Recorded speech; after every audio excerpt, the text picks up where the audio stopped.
Lamazwi lelagama elithi it is finished igama abalisebenzisa kakhulu nesi Greek mabethi kufeziwe noma bethi it is finished basuke bethi akusekho okunye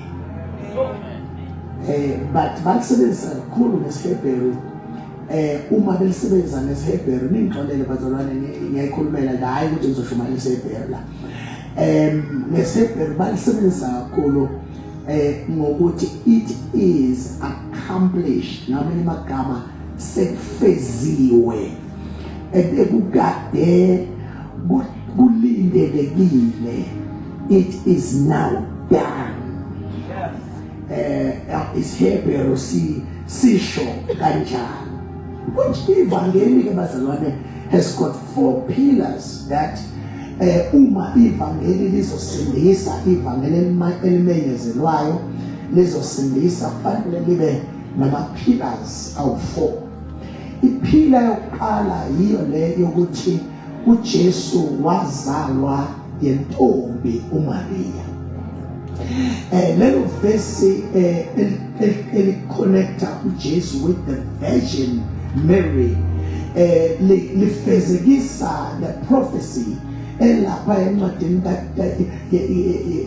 encwadini kaGenesis chapter number 3 verse number 50 la khona okwathi sebewile uNkulunkulu wakaxosha ensimini wayesefunga uNkulunkulu uma ekhipha lesi sifungo kwathi inzalo yowesifazane izothoboza ikhanda lenyoka so uma ekhipha lawo mazwi wawakhipha kwasengazathi uNkulunkulu is not clear on what he is saying ngoba there is no woman who has a seed.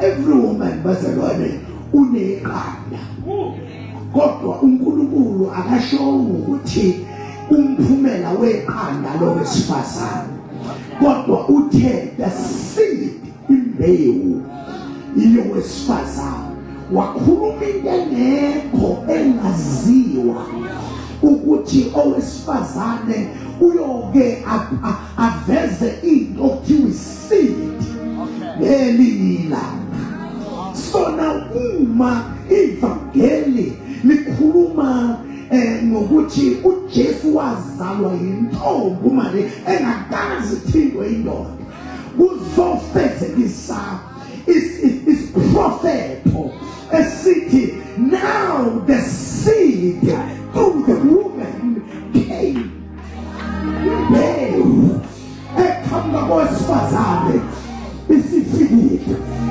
and akubanga imbewu ngoba kuyimbewu kodwa kube imbewu ngoba kusho uNkulunkulu othi mayikhuluma izwi lakhe libe imbewu yingakho ke uma sekuzala uJesu lapha uJohn mayikhuluma kuJohn chapter number 1 verse number 1 esezothi eqaleni wayengulizwi ulizwi waye kuNkulunkulu ulizwi waye nguNkulunkulu. And when we hear the word is the seed of the ukukhuluma kukaNkulunkulu. Yes, ukuthi khona izinto ezogabuka la khona namhlanje ebusuku. You see, bazalwane ivangeli ke limi lapho ekutheni uJesu wazalwa yintombi engayazi indoda nesekhona bazalwane. But secondly, ivangeli limi ekutheni uJesu wafa. uJesu wafa. You see bazalwane bonke abantu abazibiza ngabakhululi noma nalabo abathi abalandelwayo bonke abaphethe inkolo eziningi ezehlukeneyo iningi labo noma ngithi bonke bafa noJesu naye bazalwane wenza njani wafa. Evangeli libi la ekutheni uJesu wafa abesethi uPaul mayikhuluma athi wafela bonke ukuze abaphilayo bengabe besaziphilela yena kodwa baphilele yena owabafelayo wabuye wavuka.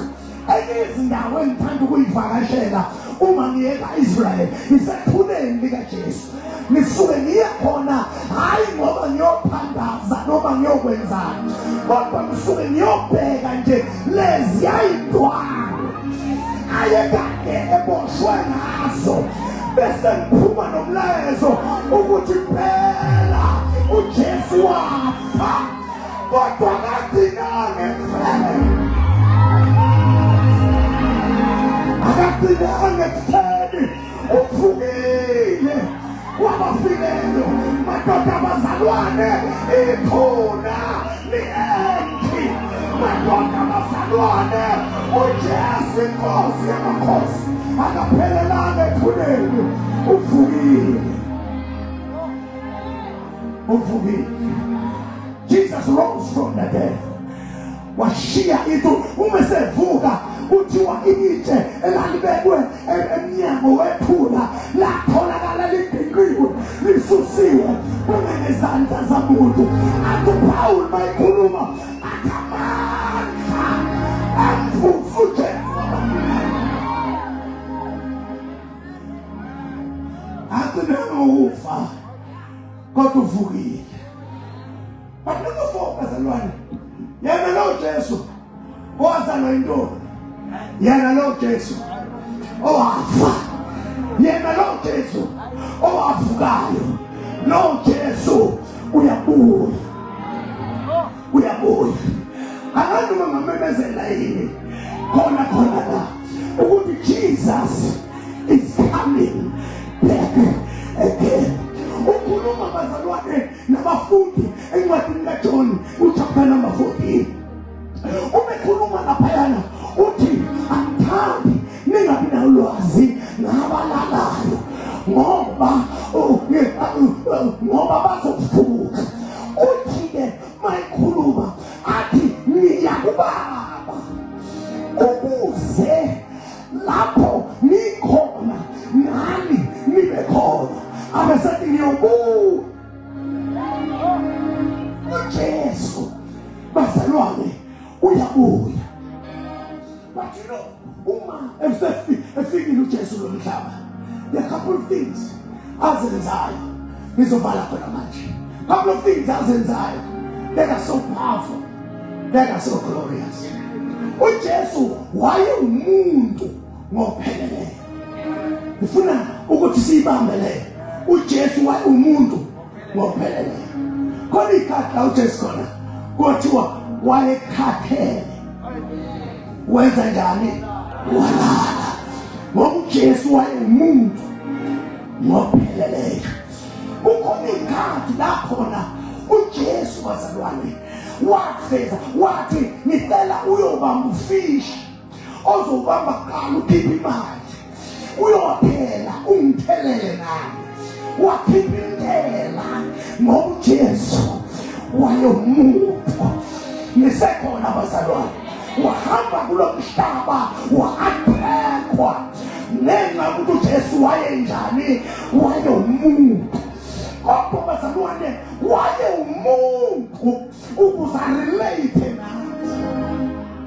Amphinde futhi ube umuntu ukuze azozwa izinto ezisuka abantu. Ingakho mayisekhuluma umlomo amahebhe athi sinenkosi sinommeli odabulile amazulu ohlushwe ngakho konke, ukho konke wahlushwa ngakho konke, kodwa akaphelanga ngokuhlushwa because he became a man to relate with us. wayeso relate nezinto ezenzeka kithi. Wathukwa ngenxa yokuthi thina siyathukwa. Wakhafulelwa ngamathe ngoba thina sikhafulelwa ngamathe.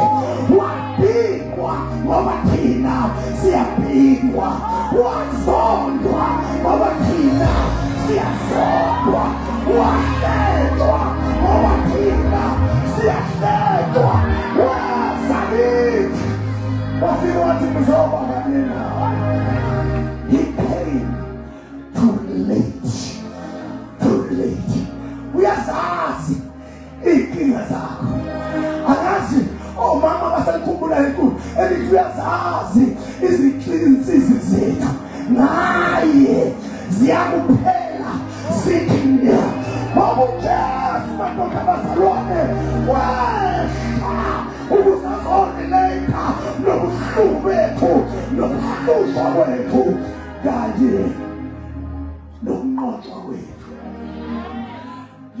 You see bazalwane wayemuntu ngopheleleyo, but more than that wayenkulunkulu futhi ngopheleleyo.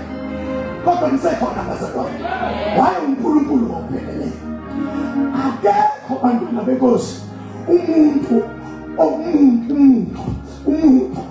ongahamba phezu kwamanzi.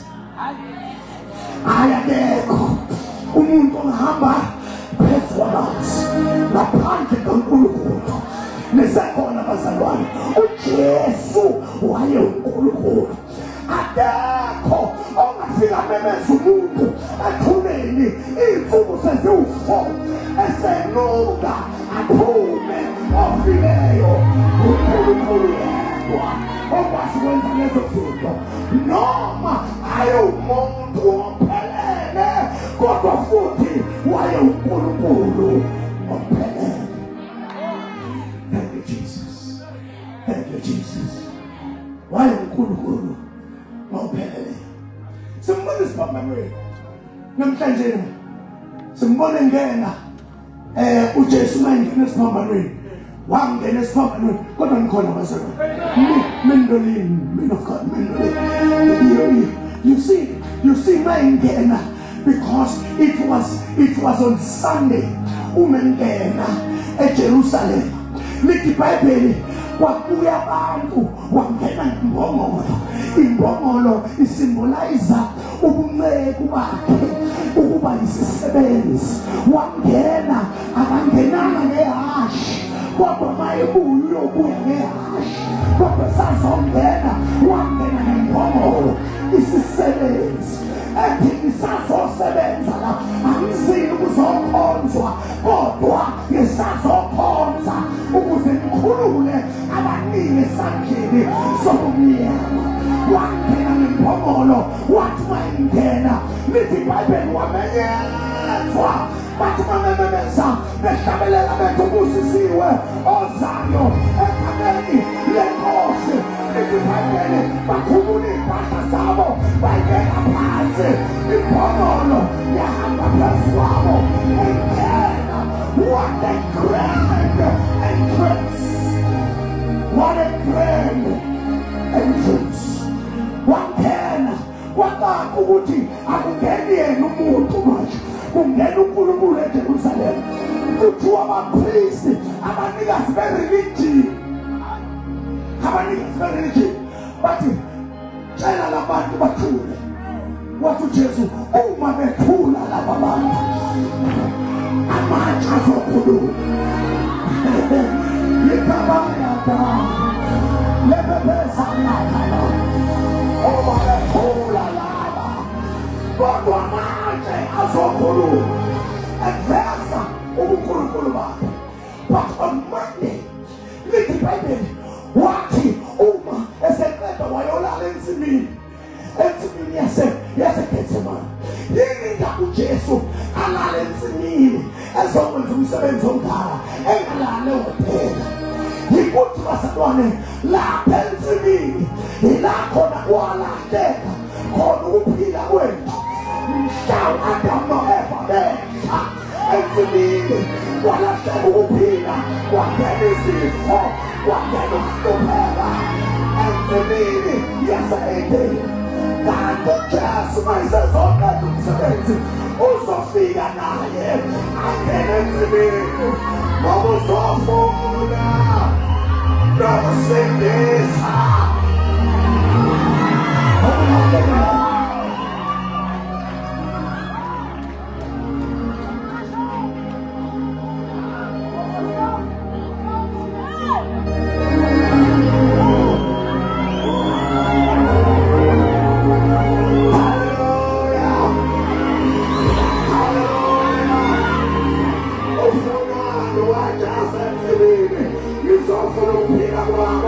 ngizofuna ukukhululwa kwakho, ngizofuna izindlela ezilayo.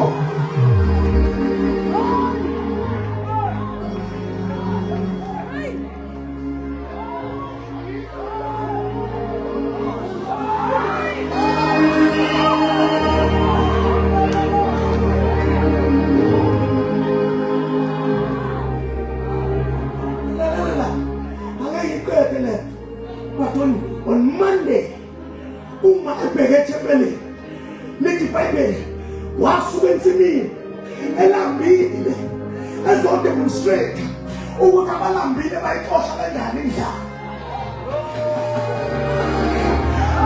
Akangama ngakhuluma ukuthi abalambile bayixosha kanjani indlala, abagulayo baxosha kanjani ukufa. Kanti ababili wafika ekhiwaneni. Wathi mayifika ekhiwaneni lithi iBhayibheli wayifuna angase akudle umkhiwana wangamnika. Wayesethi ngenxa ukuthi awumnikanga mina akungaphinde kudle muntu kuwe.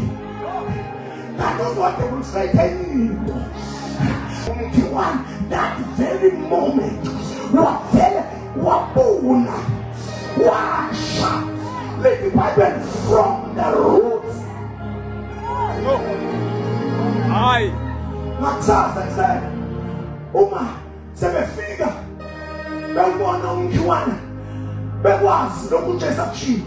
Wathi kwenzekeni kulo mkhiwana?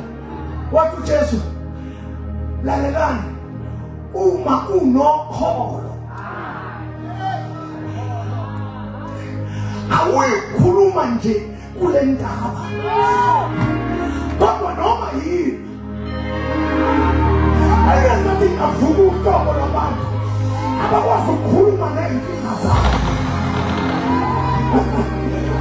Engathi ngaze nginikeze iminithe lodwa ubuyisey'nkinga zakho uthi wena kufa awunasabelo phezu kwempilo yami, wena sugar diabetes awunasabelo empilweni wami, wena hlupheka awunasabelo empilweni wami, wena wafundisa ukuthi amandla manje akusewona wephepha, akusewona awamamasela, kodwa ngizoninikeza amandla manje, amandla azolibili. Mawukhuluma ukholwa izinto ziyenzeka. Ake simemezele unokhuluma ukholwa izinto.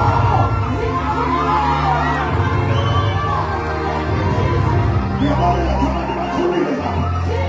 Ngiyabonga kama nibathulile lapha. Unokhuluma ukholwa izinto.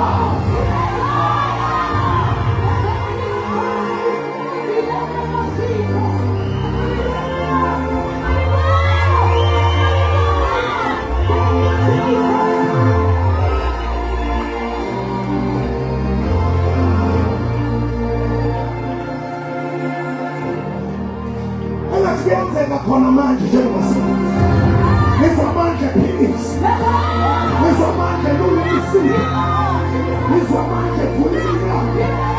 Yesus mayabe asebona abantu bakhe alizibekalisha awakholwayo ayakhuluma izinto shibababosa.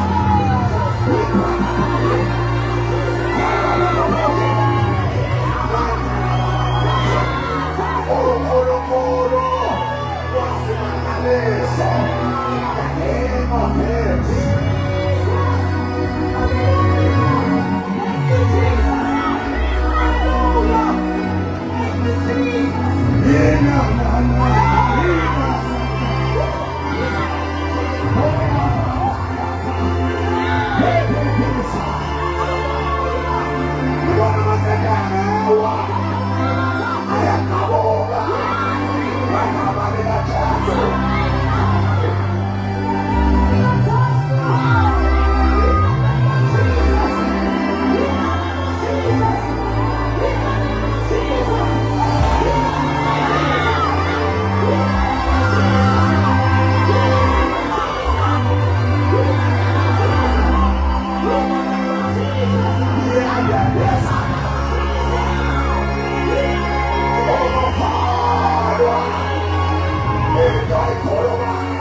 Siyayibelela osawukholokholo wasimangaliso sebunkulunkulu.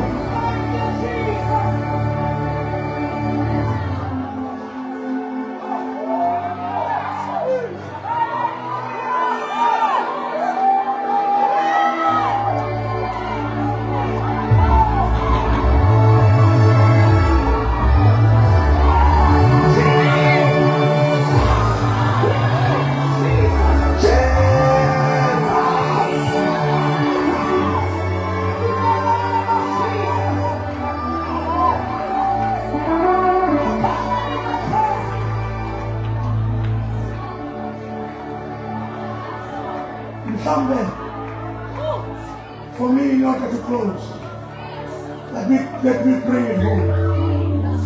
Let your Bible Jesus family. Wakuluma amazwe how 7 SS permanently. But we are taken elestano ganye nelesithuba. Ulawa amabili. I said Jesus was a total man. He was a man completely. Yingakho uma elene sifambanweni. Bathi mabekhuluma. Bathi uma kwezempilo. Bathi uma umuntu eke waluza 3 liters of blood. Lo umuntu dies. Kodwa uJesu lost so many liters of blood. Umzimba wazawoma. Wakaphuma igazi lodwa, waphuma namanzi. Kuthiwa isotshe lalizomkhwaza ohlangothini lafike lamkhwaza, waphuma igazi namanzi. UJesu elele esiphambanweni. Nkosi uJesu, can I preach this? UJesu elele esiphambanweni. Eseluzile igazi lonke. Eseluzile every kind of fluid emzimbeni wakhe. Wayetufuna udonsa umzimba one more time ukuze asho izwi lokugcina elalizoqeda ngoSathane. Kwatholakala ukuthi umzimba usustive, awusakwazi ukunyakaza. There are pains everywhere. Ubethi unyakazisa umzimba ushayisana amathambo, ube ne-pain enga-understandeka. Kuthiwa kwakukhona abaseduze bathatha iwayini, no, bathatha uvinika bawuletha kuye. Lithi iBhayibheli wathi bayawuphuza uvinika ufane newayini. Iwayini liyayiqeda inhlungu, kodwa uvinika wenza inhlungu zibaningi and bring the motion in the body. Kodwa msekhona basabona uthi wamayuphatha uvinika wayesekhona manje one more time udonsa umzimba esesiphambanweni. Wathi mayudonsa umzimba kanti ukhona amandla abukhipha izwi lokugcina. Wathi mayelikhipha wathi sekufeziwe.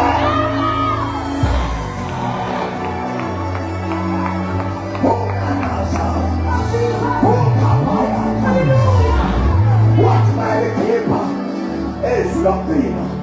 The devil never saw it coming, but it happened. 4 things. Essenzela. Umujesu ethi I'm closing. Izinto eziwu-4 essenzela umujesu ethi kufezi. Number 1. Lithi iBhayibheli kwaba mnyama ezweni. Ilanga lalahlekelwa ukukhanya. Kungazathi ilanga libona ilanga lokulunga life esiphambanweni. Lathi ilanga, I cannot continue giving them life. Lathi ilanga sengibamba ukhanya kwami kwaba mnyama.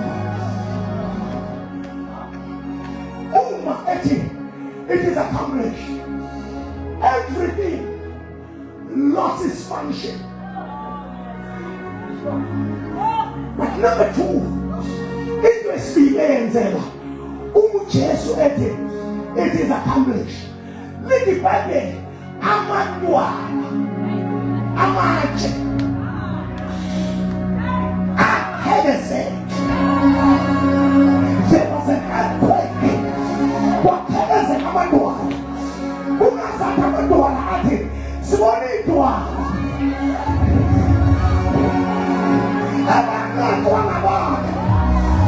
What was I just about? Simona Azwa Simona Azwa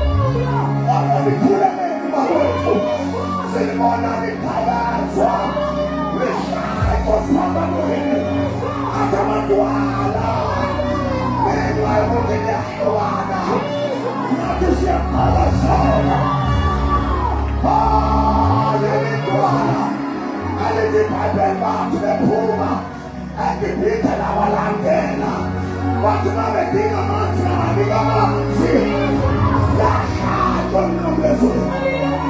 when it's set, it's accomplished. I'm not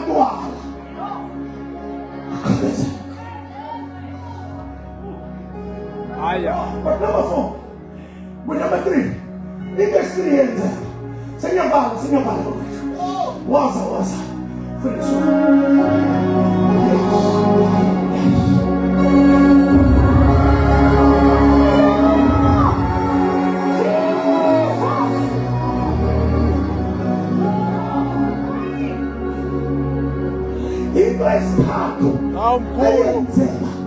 What do I confess you? Let the Bible what double is high. I love you for my things. And I went when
in my lips.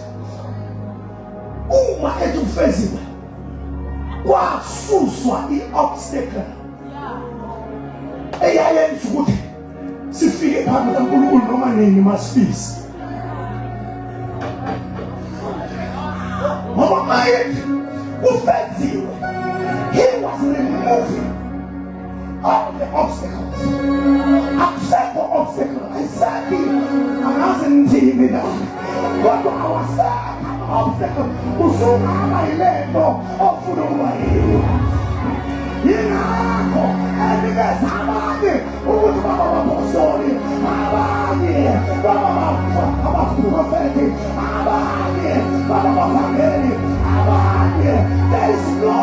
awusekho.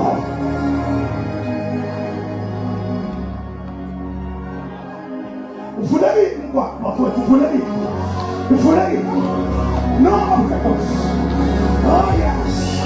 The obstacle has been removed. In the name of Jesus.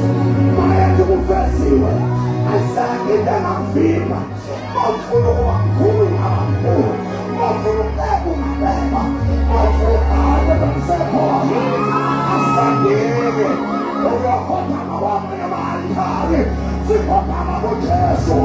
Yena yedwa.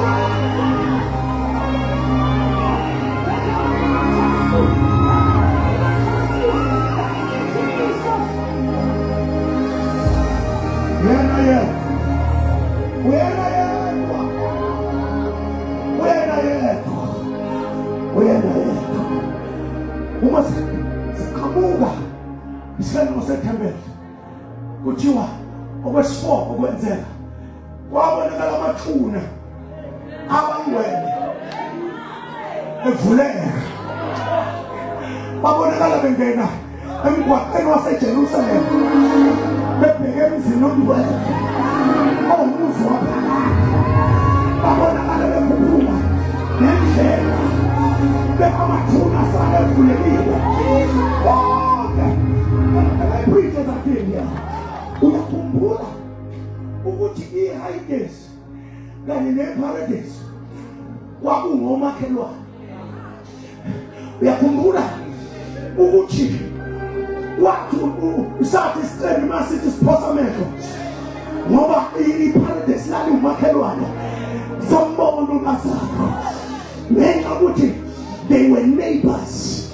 Oh, mhlawumbe esethu ufenziwa wabiza ukuthi abangcwele bathuthe ngaphezansi bayongena emzini ongcwele iJerusalem elisha. Wase kwenza ukuthi iHades libe ngapha phansi kodwa iParadise libe ngapha phezulu. Abasekho abangcwele ngapha.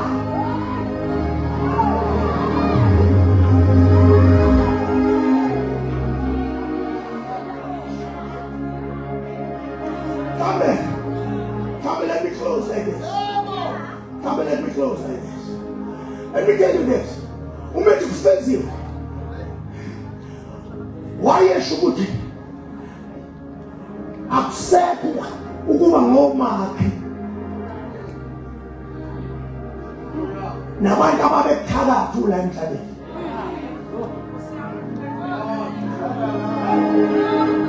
Bona behla bashona ngapha. Wena unyunguye ngapha.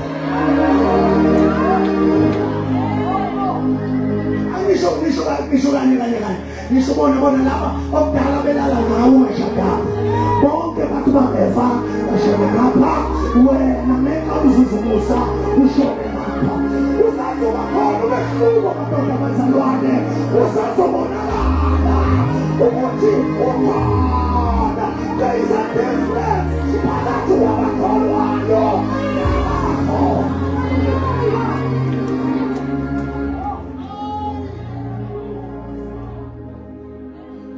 Ingakho mase kwenzeke lezi zinto wathi baba ngiyabeka ukuphila kwami ezandleni zakho. Yabona kakulahlanga ukuphila wakubeka ngoba wayazi ukuthi ngibeka Friday kodwa ngizokulanda Sunday. Wayethu ungiphathela nakho ukuphila. Ukhona one more assignment that I'm about to do.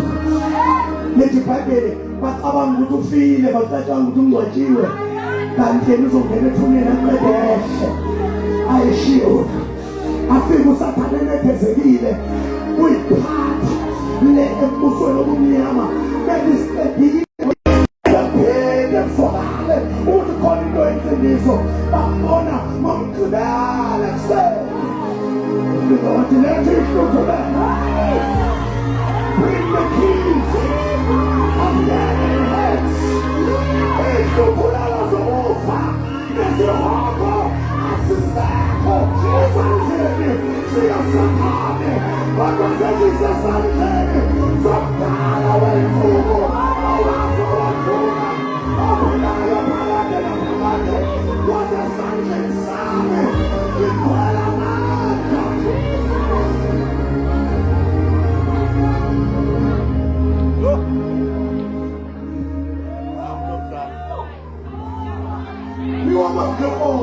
Awumkhulu. Ezulwini nasemhlabeni. Ngakho nina hamba.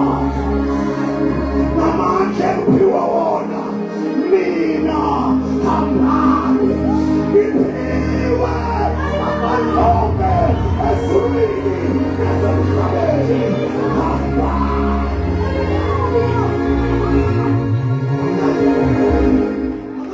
Ngisho ebandleni namhlanje thina sibona abantu abahlalayo, singabantu aba-emotion, singabantu bohambo. Yingakho uma sesihleli kuba khona iy'nkinga, siyahlebana. Uma sesihleli kuba khona iy'nkinga phakathi ebandleni, kuxotshelwana amadoda, kuxotshelwana abafazi. Uma sesihleli phansi kuyahanjwa, kuyothwalwa, kuyofuna inyoka. Kube khona abantu abasiphetheyo, abantu abasasiphethe umondwele, sebesiphethe ney'nyoka.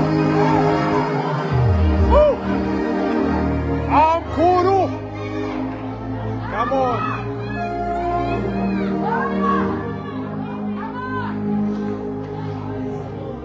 As long as we are still alive, ngeke bakhululeke benze imikhuba yabo. Yebo mkhulu. Yes, Bishop. Siyabonga mkhulu. Inamandla kabi lento esiphethe. Ihlula ithuna. Ihlula usathana. Ihlula ikhili. Ikhula amakhonkatha. Even the force of gravity can never pull this thing down. Which is why you call the force of gravity. And the force of heaven took over. Let me say this words. Let me say this words. Aya. Let me say this words.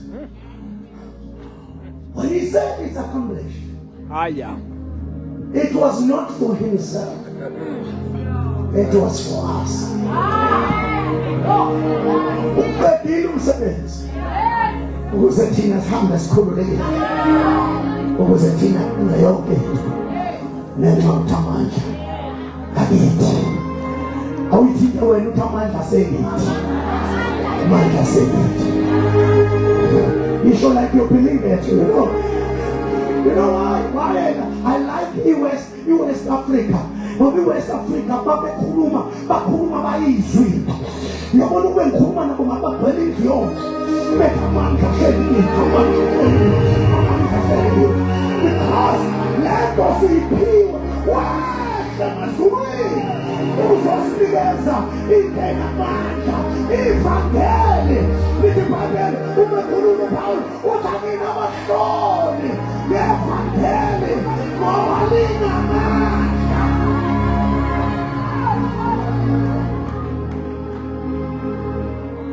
Gospel does not have power.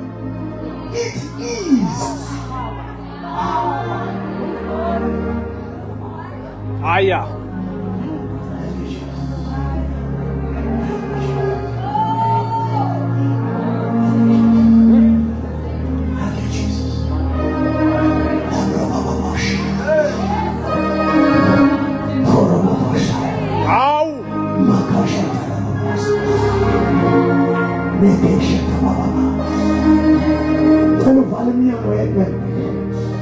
Right now, it is the power of God in the house. Labo aba-expectile bazophuma nento abayi-expectile. Labo abanga-expectanga lutho bazophuma belokhu benjalo. Namhlanje siyathandaza. Ngicela abakwazi ukuthandaza bavule imilomo yabo manje. Ukhona amandla akhulula abantu. Ukhona amandla akhulula abantwana. Ukhona amandla aphilisa abantwana. Ukhona amandla akhululayo abadimoni. Azosicima manje amadini amandawe. Azosicima manje abahlozi. Azosicima manje ukhona usibalane umlilo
Amen.